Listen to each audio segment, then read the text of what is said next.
الحمد لله رب العالمين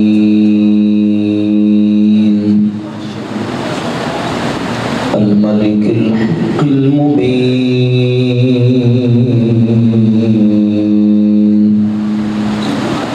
والصلاة والسلام على سيدنا ومولانا محمد طه الأمين وعلى آله وأصحابه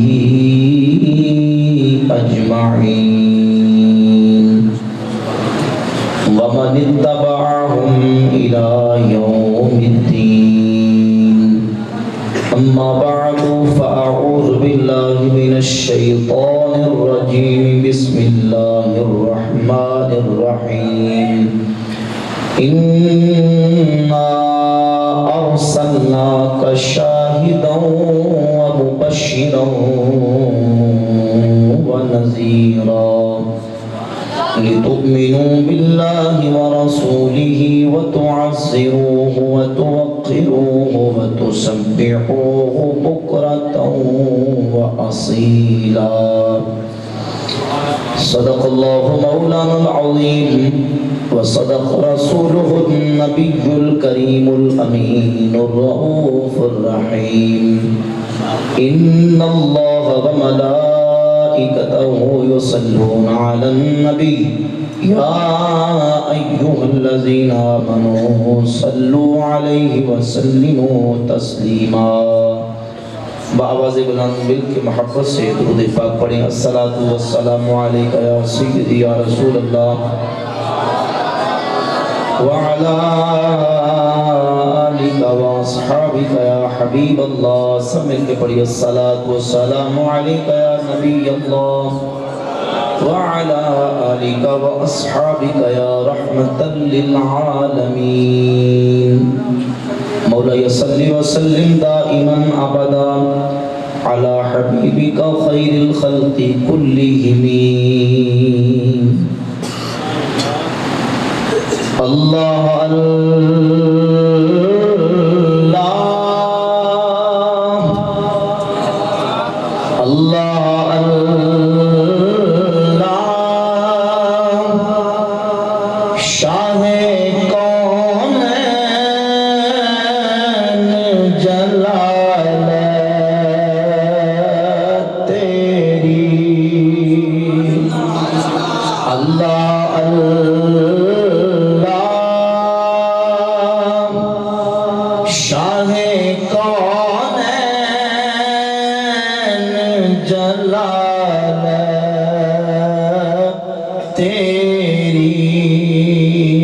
فرش کیا عرش پہ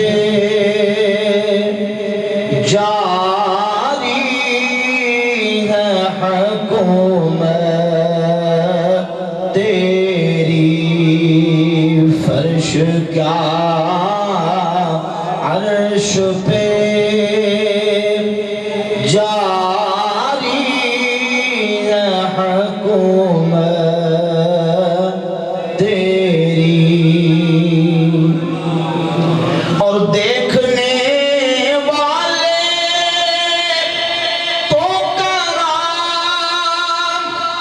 کرتے ہیں اللہ اللہ دیکھنے والے تو کرام کرتے ہیں اللہ اللہ یاد آتا ہے خدا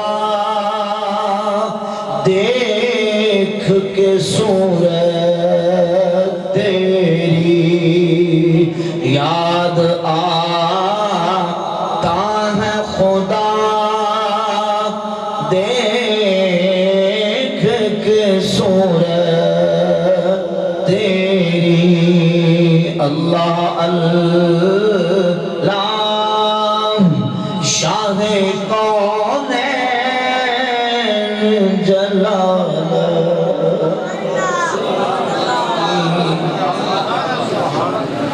اللہ رب العالمین جل وعلا مجدہ کریم کی حمد و ثنا نبی کریم علیہ السلام کی بارگاہ اقدس میں درود و سلام ناز شریف کا نذرانہ پیش کرنے کے بعد معزز و محتشم سامعین و حاضرین برادران اسلام، آج کی یہ خوبصورت محفل میلاد مصطفیٰ صلی اللہ علیہ وآلہ وسلم جامع مسجد حاضہ کے اندر انعقاد پذیر ہے، جس میں ہم حاضری کی سعادت حاصل کر رہے ہیں۔ اللہ رب العزت جل وعلا مجدہ الکریم ہم سب اہل ایمان کی اس حاضری کو اپنی بارگاہ میں شرف قبولیت عطا فرمائے، اور جن اہل ایمان اہل محبت نے آج کی اس محفل پاک کو سجایا، اہتمام کیا، انتظام کیا، اللہ رب العزت تمام کی کوششوں کاوشوں کو اپنی بارگاہ میں شرف قبولیت عطا فرمائے۔ دوستان گرامی قدر، میلاد پاک کی یہ مبارک اور حسین خوبصورت محفل پاک انعقاد پذیر ہے۔ آپ احباب کے سامنے بندہ نچیز محفل کی مناسبت سے گفتگو کا آغاز کرے گا۔ بڑی توجہ کے ساتھ آپ نے انعامات کے ساتھ بیٹھ کے سننا ہے، جس طرح مجھے حکم دیا گیا ہے انشاءاللہ تعالیٰ اسی کے مطابق جو ایک ذہن ہے اس کے مطابق میں گفتگو کا آغاز کروں گا۔ میلاد مصطفیٰ کا ذکر، سرکار کی عظمت و شان، تعظیم و توقیر، محبت مصطفیٰ کا تذکرہ، اور اس کے بعد انشاءاللہ ہماری گفتگو کے بعد ایک مختصر نشست سیشن ہوگا سوالات کے جوابات کا۔ جتنے دوست احباب بیٹھے ہیں، میری گفتگو کے بعد اگر کسی دوست نے کوئی سوال کرنا ہو، دینی مسئلہ پوچھنا ہو، تو بھی آپ بیان سننے کے بعد سوال کر کے اپنے دل کی تسلی کروا سکتے ہیں۔ بڑی محبت اور توجہ کے ساتھ آپ نے گفتگو کو سماعت فرمانا ہے۔ اللہ کے فضل و کرم سے، توفیق و عنایت سے پوری دنیا کے اندر اہل ایمان، اہل عقیدت و اہل محبت، اہل سنت و جماعت نبی پاک علیہ السلام کی عظمت و شان کا ذکر، رفعت و مقام کا ذکر بالعموم پورا سال اور بالخصوص میلاد مصطفیٰ کے مبارک مہینے کے اندر حضور کے میلاد کی محفلیں بزمیں سجا کر کرنے کی سعادت حاصل کرتے ہیں، اور پوری دنیا کے مسلمان یہ جلسے میلاد کے موقع پر یہ ریلیاں، یہ جلوس، یہ پرچم عویزاں کر کے، بینر لہرا کے، نعرے مار کے، نعتیں پڑھ کے حضور کی عظمت کا اظہار کرتے ہیں۔ یقیناً یہ ایک عاشق رسول، ایک محب مصطفیٰ کی محبت کا تقاضا ہے کہ ہم اپنے آقا مولا صلی اللہ علیہ وآلہ وسلم کی آمد کے اس مبارک مہینے کے اندر حضور کی عظمتوں کا تذکرہ کریں، حضور کی رفعت و شان کا ذکر کریں، اپنے آقا مولا صلی اللہ علیہ وآلہ وسلم کی تعظیم و توقیر اور محبت و عقیدت کا ذکر کریں۔ ایک مومن جب حضور کا ذکر سنتا ہے تو اس کا ذکر مصطفیٰ سے سینہ شاد ہو جاتا ہے، آنکھیں روشن ہو جاتی ہیں۔ حضور کے ساتھ محبت و عقیدت کا تقاضا بھی یہ ہے، من احب شیئا اکثر ذکرہ، جو جس کے ساتھ محبت کرتا ہے وہ اپنے محبوب کا کثرت کے ساتھ ذکر کرتا ہے۔ محب کو اپنے محبوب کا تذکرہ کرنے کے لیے دلیل نہ بھی ہو، دل میں سچی اس کے محبت ہو، تو محبت اسے ابارتی ہے کہ محبوب کا ذکر کیا جائے۔ جب اللہ نے ہمارے سینوں میں اپنے محبوب کی محبت رکھی ہے تو وہ محبت جوش مارتی ہے کہ ہم محفلیں سجا کے، بزمیں سجا کے اپنے آقا و مولا کی شان و عظمت کا ذکر کریں۔ قرآن مجید فرقان حمید کی سورۃ الفتح شریف کی 2 آیات میں نے پڑھی۔ اللہ رب العزت ارشاد فرماتا ہے، اِنَّا أَرْسَلْنَاكَ شَاهِدًا وَمُبَشِّرًا وَنَذِيرًا، اے حبیب پیارے، ہم نے آپ کو بے شک شاہد بنا کے اور مبشر بنا کے اور نذیر بنا کے بھیجا، لِتُؤْمِنُوا بِاللَّهِ وَرَسُولِهِ، تاکہ لوگوں تم اللہ پر اور اس کے رسول پر ایمان لاؤ، وَتُعَزِّرُوهُ وَتُوَقِّرُوهُ، اور نبی کی تعظیم کرو، نبی کی توقیر کرو، وَتُسَبِّحُوهُ بُكْرَةً وَأَصِيلًا، اور صبح و شام رب کی پاکی بیان کرو، صبح و شام رب کی پاکی بیان کرو۔ دوستان گرامی قدر توجہ کیجیے، ان 2 آیات میں اللہ رب العزت نے نبی پاک صلی اللہ علیہ وآلہ وسلم کی ذات اقدس کی تعظیم و توقیر کا ذکر اس انداز سے فرمایا 3 چیزوں کا ذکر کیا ہے. کتنی چیزوں کا؟ اعلیٰ حضرت امام احمد رضا کا محدث بریلی رحمۃ اللہ تعالی فرماتے ہیں مسلمانوں ان آیات کی ترتیب جمیل تو دیکھو کہ اللہ نے سب سے پہلے ایمان کا ذکر کیا، سب سے آخر میں اپنی عبادت کا ذکر کیا، درمیان میں اپنے محبوب کی تعظیم و توقیر کا تذکرہ فرمایا. لِتُؤْمِنُوا بِاللَّهِ وَرَسُولِهِ تاکہ تم اللہ اور اس کے رسول پر ایمان لاؤ، وَتُعَزِّرُوهُ وَتُوَقِّرُوهُ اور نبی کی تعظیم کرو، نبی کی توقیر کرو، وَتُسَبِّحُوهُ بُكْرَةً وَأَصِيلًا اور صبح شام رب کی پاکی بیان کرو. اول ایمان، آخر میں عبادت کا ذکر کیا، درمیان میں اپنے حبیب کی تعظیم و توقیر کا تذکرہ فرمایا. امام فرماتے ہیں یہ ترتیب بتاتی ہے کہ جو ایمان نہ لائے وہ تعظیم کرے تو اس کی تعظیم قبول نہیں، اور یہ ترتیب بتاتی ہے کہ جو تعظیم نہ کرے وہ جتنی مرضی عبادت کر لے اس کی عبادت قبول ہے. جس کے دل میں حضور کی تعظیم و توقیر نہیں، محبت مصطفیٰ نہیں، اس کی عبادت قابل قبول ہے. یہی وجہ ہے کہ نبی پاک علیہ السلام کے صحابہ تمام فرائض و واجبات سے بڑھ کر سب فرضوں سے بڑا فرض حضور کی تعظیم و توقیر اور حضور کی محبت کو سمجھتے تھے، اور انہیں پتہ تھا، معلوم تھا کہ جس کے دل میں حضور کی محبت و تعظیم نہیں ہے وہ عبادت کرتا چلا جائے اس کی عبادت رب کی بارگاہ میں قابل قبول ہے. یہ پوچھ رہا تو حضور کے صحابہ سے پوچھئے. صحابہ وہ ہستیاں توجہ کیجئے جو اللہ رب العزت نے جن کو اپنی محبوب کی صحبت کے لیے پسند فرما لیا. مسند احمد ابن حنبل کی حدیث ہے، سیدنا عبداللہ ابن مسعود رضی اللہ تعالیٰ عنہ فرماتے ہیں کہ اللہ رب العزت نے ساری مخلوق کے دلوں کی طرف نظر فرمائی تو رب نے مخلوق کے دلوں میں سے اپنے نبی کے دل کو اپنے لیے پسند فرما لیا. رب نے پھر مخلوق کے دلوں کی طرف نظر فرمائی تو اللہ نے نبی کے یاروں کے دلوں کو نبی مصطفیٰ کے لیے پسند فرما لیا. اور کتاب السنہ میں امام ابن ابی العاصم حدیث لے کے آئے، میرے کریم آقا علیہ السلام نے فرمایا ان اللہ اختارنی واختار لی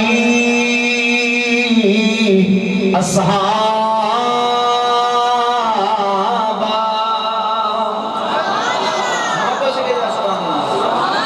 میرے کریم آقا علیہ السلام نے فرمایا اللہ رب العالمین نے اپنے لیے مجھے پسند کر لیا. واختار لی اصحابا اللہ نے میرے لیے میرے صحابہ کو پسند کر لیا. فجعلہم لی وزراء وانصارا واصحارا اللہ نے انہی صحابہ کو میرے وزیر بنا دیا، انہی صحابہ کو میرے مددگار بنا دیا، انہی صحابہ کو اللہ رب العالمین نے میرے سسرالی بنا دیا. یعنی جو صحابہ اللہ نے مجھے پسند کر کے عطا کیے یہ صحابہ میرے وزیر بھی ہیں، میرے مددگار بھی ہیں. انہی صحابہ میں سے اللہ نے میرے سسرالی بنا دیے. من سبہم فعلیہ لعنت اللہ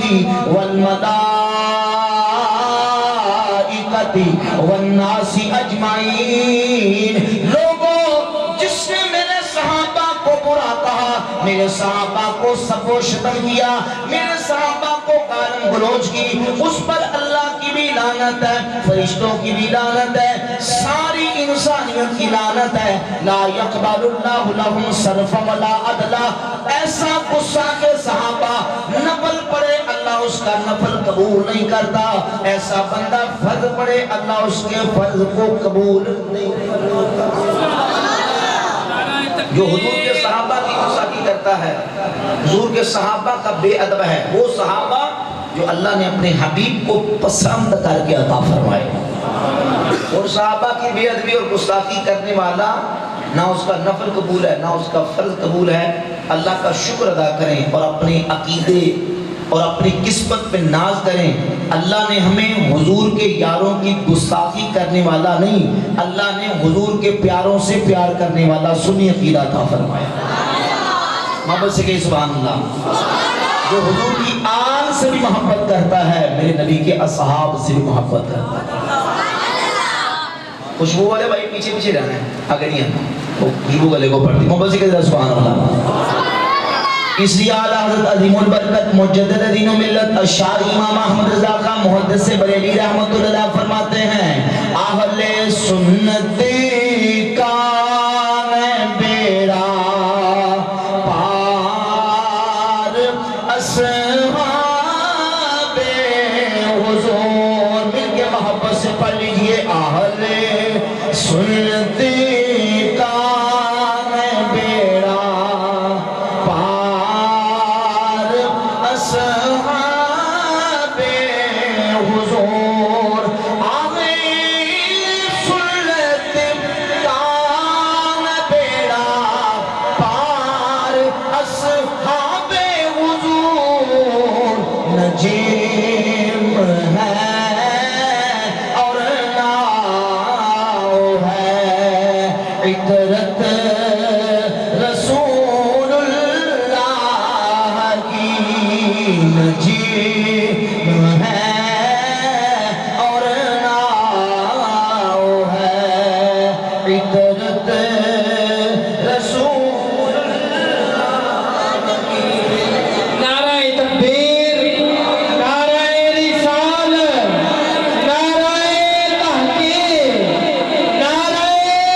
پسند کر کے عطا فرمائے، ان صحابہ کی نگاہ میں حضور کی تعظیم و توقیر کا مقام و درجہ کیا ہے کہ دنیا کی ہر چیز سے بڑھ کر وہ رسول اللہ کی تعظیم و توقیر کو ترجیح دیتے تھے۔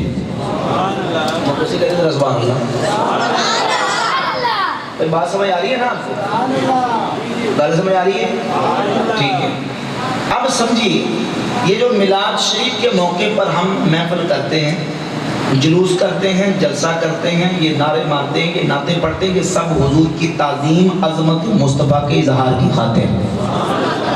دیکھیں بھائی آج ہم عمل کریں تو لوگ کہتے ہیں یہ کہاں لکھا ہے؟ آپ یہ لکھا دکھائیں، یہ قرآن میں کہاں لکھا ہے، حدیث میں کہاں لکھا ہے؟ تو ہمارا پڑھا لکھا نوجوان طبقہ جن کو دین کی بنیادی چیزوں کا پڑھے لکھے سے بڑا سکولی پڑھا لکھا، وہ دین کے حوالے سے ان کا نالج اور علم نہیں ہوتا، وہ پھر پوچھتے ہیں کہ یار یہ چیز کہاں لکھی ہے، یہ کہاں لکھی ہے۔ دیکھیے توجہ سے سنیے، کسی چیز کو اگر ثابت کرنا ہو، ہمارا عقیدہ، ہمارا مسلک و منہج کیا ہے؟ قرآن و سنت کی جب ہم بات کرتے ہیں، یہ ضروری نہیں کہ ہر چیز لفظوں کے اندر لکھی ہوئی ہو۔ توجہ ہے، نہیں بیٹھے، تھوڑا سا ہاں نہ کر کے آپ نے چلنا ہے، بات لگے اچھی تو سبحان اللہ بھی کہنا ہے تاکہ پتہ چلے کہ آپ جاگتے ہوئے بیٹھے ہو۔ بلند آواز سے کہیں سبحان اللہ۔ مسئلہ سمجھیں، جب ہم کسی چیز کو ثابت کرتے ہیں تو ثبوت کے لیے ضروری نہیں کہ ہر چیز کا لفظوں کے اندر لکھا ہونا ضروری ہے، یا ہر مسئلے کے لیے دلیل خاص کا ہونا ضروری ہے۔ سنیے، دلیل بھائی دو طرح کی ہوتی ہے، ایک ہوتی ہے دلیل عام، ایک ہوتی ہے دلیل خاص۔ دلیل عام اور دلیل خاص، کبھی مسئلہ دلیل خاص سے ثابت ہوتا ہے، کبھی مسئلہ دلیل عام سے ثابت ہوتا ہے۔ میں آسان کر کے سمجھاؤں گا، کبھی دلیل خاص سے، کبھی دلیل عام سے، یعنی ایک حکم قرآن و سنت کے اندر عام بیان کر دیا گیا، جب عام حکم آ جائے اور اس عام کے تحت جتنے اس کے افراد آتے ہیں، اس کی جتنی صورتیں آتی ہیں، اگر کسی خاص صورت سے رب رسول نے روکا نہ ہو، منع نہ کیا ہو، جب حکم عام آ جائے تو کوئی مائی کا لال کسی خاص صورت سے روک سکتا؟ اگر روکے گا تو روکنے کے لیے دلیل پیش کرے گا۔ سمجھئے، قرآن مجید میں اللہ تعالیٰ فرماتا ہے اجیب دعوت الداعی اذا دعان، میں دعا کرنے والے کی دعا کو قبول کرتا ہوں جب بھی مجھ سے دعا کرے، جب بھی مجھ سے، یا اللہ کب کرے؟ فرمائیں اذا دعان، اذا لے عموم میں وقت، علم بلاغت، علم معانی کی روح سے کتابیں اٹھا کر دیکھیں، عربی عربی کے اندر اذا عموم الوقت، اذا عموم وقت کے لیے آتا ہے. اللہ نے وقت کو عام رکھا، اس کی کوئی کنڈیشن و قید بیان نہیں کی کہ اس وقت کرے اور اس وقت نہ کرے، اس وقت قبول ہوتی ہے اس وقت قبول نہیں ہوتی. فرمایا اجیب دعوت الداعی اذا دعان، بندے میں بندے کی دعا کو قبول کرتا ہوں جب بھی مجھ سے دعا کرے. فجر کے بعد کرے، ظہر کے بعد کرے، عصر کے بعد کرے، مغرب کے بعد کرے، عشاء کے بعد کرے، اوابین کے بعد کرے، چاشت کے بعد کرے، جمعہ کے بعد کرے، تراویح کے بعد کرے، عیدین کے بعد کرے، جنازے کے بعد کرے، تیجے پہ کرے، ساتویں پہ کرے، دسویں پہ کرے، 40ویں پہ کرے، ششمائی پہ کرے، برسی پہ کرے، تپے کرے، چھاویں کرے، صبح کرے، شام کرے، راتی کرے، دنے کرے. اجیب دعوت الداعی اذا دعان. اللہ فرماتا بندے دعا کرنا تیرا کام ہے، تیری دعا کو قبول کرنا رب العالمین کا کام ہے. یہ ہے دلیل عام. اب آج ہم نے جلسہ سجایا، محفل کی، بزم کی، یہ رونق لگی، حضور کی نعت خوانی کی، ذکر و بیان ہو رہا ہے. اگر کوئی کہے کہ آج اس محفل کے بعد یہ جو آپ دعا کریں گے، اس دن آج کی تاریخ میں، آج عشاء کے بعد اس مسجد میں جو محفل ہو رہی ہے، اس محفل کے بعد جو دعا ہوگی، اس دعا کا ثبوت نام لے کے قرآن سے یا حدیث سے ثابت کریں، تو نام لے کے اس دعا کا ہونا ضروری نہیں. جب اللہ نے قرآن میں کیا دیا، اجیب دعوت الداعی اذا دعان، میں دعا کرنے والے کی دعا کو قبول کرتا ہوں. اللہ کہتا ہے جب بھی کرے قبول ہوتی ہے. اب تم یہ کہو کہ آج یہ جو دعا کر رہے ہو یہ دعا جائز نہیں ہے، تو اس کے ناجائز ہونے کی دلیل تم نے دینی ہے. ہمارے پاس قرآن سے دلیل عام موجود ہے. جب ہم نبی کی عظمت کا ذکر کرتے ہیں، نبی کی تعظیم و توقیر کا تذکرہ کرتے ہیں، ہم نبی کی عظمت کے اظہار کے لیے محفل سجائیں، بزم کریں، ریلی نکالیں، جلسہ کریں، جلوس نکالیں، ہم عظمت مصطفیٰ کے اظہار کی خاطر نعرے ماریں، نعتیں پڑھیں، پرچم اویزا کریں، بینر اویزا کریں، یہ سب ہم عظمت مصطفیٰ کے اظہار کے لیے کرتے ہیں. اب کوئی کہے کہ کہاں لکھا ہے، ہم کہتے ہیں قرآن کی سورۃ الفتح اٹھاؤ. اللہ فرماتا ہے وَتُعَزِّرُوهُ وَتُوَقِّرُوهُ، نبی کی تعظیم کرو، نبی کی توقیر کرو. یہ سب کام ہم نبی کی تعظیم و توقیر کے لیے کرتے ہیں. نعرہ تکبیر، نعرہ رسالت، نعرہ تحقیق، نعرہ حیدر، تاجدار ختم نبوت، علماء اہل سنت، علماء اہل سنت. اور یہ سب کام ہم حضور کی عظمت کے اظہار کے لیے کرتے ہیں. اور یہ جو منہج ہے، سنیے، یہ جو اسلوب ہے، یہ جو منہج ہے، یہ جو طریقہ ہے قرآن و سنت سے مسائل اخذ کرنے کا، دلیل لینے کا، یہ نبی کے صحابہ کا طریقہ ہے. تو جو ہے کہ سبحان اللہ کہنا ذرا کا جواز کیا، نبی کے صحابہ کا طریقہ ہے.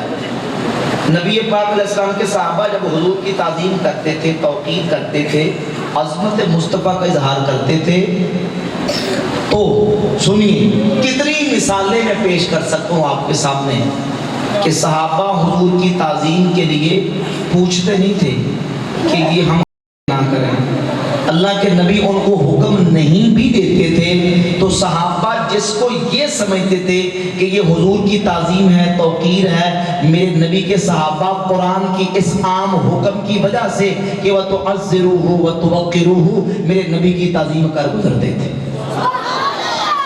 صحیح بخاری کے اندر 2732 نمبر حدیث ہے.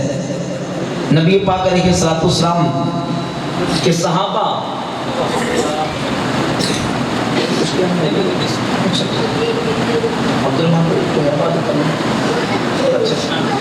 ٹھیک ہے، سبحان اللہ ذرا محبت سے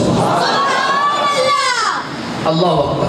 حضور کے صحابہ 1500 صحابہ حدیبیہ کا ایک مقام تھا جہاں کنویں تھے، وہاں 1500 صحابہ نبی پاک علیہ السلام کے ہمراہ موجود تھے. حضور اپنے صحابہ کے ہمراہ عمرہ شریف کے ارادے سے تشریف لائے. مشرکین مکہ نے کہا کہ ہم محمد اور ان کے صحابہ کو مکہ داخل نہیں ہونے دیں گے اور ہم ان کو عمرہ نہیں کرنے دیں گے. حضور صحابہ کے ہمراہ اس مقام پہ بیٹھ گئے. 1500 صحابہ تھے. کتنے صحابہ؟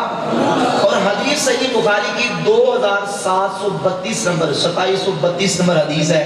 صحابہ وہاں بیٹھے تھے، مشرکین مکہ نے مشورہ کیا اور ایک بندہ عروہ بن مسعود ثقفی جو اس وقت کفر کی حالت میں تھے، بعد میں مسلمان ہو گئے، ان کو تیار کر کے بھیجا کہ عروہ جاؤ جا کے حدیبیہ کے مقام پہ دیکھو کہ محمد اور ان کے صحابہ ان کے کیا خیالات ہیں، منصوبے کیا ہیں۔ توجہ سے سنیے، حدیث 2732 نمبر صحیح بخاری کی حدیث ہے، اور بھی کئی مقامات پہ عروہ کو بھیجا کہ جاؤ، عروہ جا کے دیکھ کے آؤ کہ وہ کیا چاہتے ہیں اور ان کے منصوبے کیا ہیں، خیالات کیا ہیں۔ عروہ حدیبیہ کے مقام پہ ہے جہاں حضور کے 1500 صحابہ سرکار کی بارگاہ میں موجود تھے۔ عروہ نے سارے حالات کا جائزہ لیا، منظر کو دیکھا اور دیکھنے کے بعد مشرکین مکہ کو جا کے بتایا۔ وہ لفظ سنیے صحیح بخاری کے، عروہ جا کے کہیں گے واللہ لقد وفدت علی الملوک ووفدت علی قیصر وکسرى والنجاشی ان رأیت ملکا قط يعظم اصحابہ ما يعظم اصحاب محمد محمدا۔ اے سرداران قریش، باخدا میں نے بڑے بڑے بادشاہوں کے درباروں کو دیکھا، کیسر کے دربار کو میں نے دیکھا، کسریٰ کے دربار کو میں نے دیکھا، نجاشی کے دربار کو میں نے دیکھا۔ ان رأیت ملکا قط يعظم اصحابہ ما يعظم اصحاب محمد محمدا۔ باخدا کسی بادشاہ کے درباریوں کو ان بادشاہوں کی میں نے اتنی تعظیم کرتے نہیں دیکھا جتنی محمد کے صحابہ محمد کی تعظیم کرتے صلی اللہ علیہ وآلہ وسلم۔ ان رأیت ملکا قط يعظم اصحابہ ما يعظم اصحاب محمد محمدا۔ وہ تو اپنے نبی کی اتنی تعظیم کرتے ہیں، سنیے اتنی تعظیم کرتے ہیں، اتنی تعظیم کرتے ہیں۔ عروہ کتنی تعظیم کرتے ہیں؟ کہا ان تنخم نخامتا الا وقعت فی کف رجل منہم۔ ان کے نبی تو لعاب دہن، اپنا تھوک اپنی مبارک ناک سے نکلنے والی رطوبت بھی زمین پر گرانے کا ارادہ کرتے ہیں، صحابہ نیچے ہاتھ کر لیتے ہیں۔ الا وقعت فی کف رجل منہم، الا وقعت فی کف رجل منہم۔ نبی کا تھوک بھی زمین پر نہیں گرتا، کسی نہ کسی صحابی کے ہاتھ پہ جا کے گرتا۔ وہ تو اپنے نبی کا تھوک زمین پر نہیں گرنے دیتے ہیں، اتنی تعظیم کرتے ہیں۔ توجہ ہے، اتنی تعظیم کرتے ہیں تو اپنے نبی کا تھوک بھی زمین پر نہیں گرتے، نیچے ہاتھ کر لیتے ہیں، اپنے ہاتھوں پہ لے لیتے ہیں۔ تو روز کے بعد جس کے ہاتھ کو تھوک لگ جاتا ہے وہ اپنے کپڑوں سے صاف کر لیتا ہے، زمین پہ پوچھ دیتا ہے، کہتے نہیں فضلک بہا وجہہ وجلدہ، جس کو نبی کا تھوک مل جاتا، لعاب دہن مل جاتا، وہ نبی کے تھوک کو اپنے بدن پہ اپنے منہ پہ مل لیتے تھے۔ اتنی تعظیم حضور کی کرتے تھے صحابہ، اتنی توقیر کرتے تھے۔ اور صحیح بخاری کے اندر حدیث موجود ہے جس سے حضور کا لعاب دہن نہیں ملتا تھا، 1500 صحابہ تھے جس کو نہیں ملتا تھا، وہ یہ دیکھتا کہ کس کے ہاتھ کو حضور کے لعاب دہن کی تری لگی ہوئی ہے، وہ اس کے ہاتھ کو ہاتھ مس کر کے اپنے منہ پہ مل لیتا۔ یہ ہیں وہ جو اللہ نے اپنے محبوب کی صحبت کے لیے پسند فرما لی ہے، کیونکہ صحابہ وہ صحابہ تھے جن کی ہر صبح عید ہوتی تھی، خدا کا قرب حاصل تھا، نبی کی دید ہوتی تھی۔ نعرہ تکبیر، نعرہ رسالت، نعرہ تحقیق، نعرہ حیدری، تاجدار ختم نبوت، آمد مصطفیٰ، آمد مصطفیٰ، آمد مصطفیٰ۔ نبی پاک صلی اللہ علیہ وآلہ وسلم کے صحابہ حضور کی اس طرح تعظیم کرتے تھے۔ اب سوال یہ پیدا ہوتا ہے، کیا حضور نے ان کو کہا تھا کہ جب میں تھوکنے لگوں تو میرا تھوک زمین پر نہیں گرنا چاہیے، تم نے نیچے ہاتھ کر لینے ہیں، میرا تھوک تمہارے ہاتھوں پر جانا چاہیے، صحابہ نیچے ہاتھ کر لینے ہیں؟ کیا اللہ کے نبی نے ان کو حکم دیا تھا؟ کیا صحابہ یہ کرنے سے پہلے سرکار سے پوچھتے تھے کہ حضور کر لیں کہ نہ کر لیں؟ نہیں پوچھتے تھے؟ نہیں۔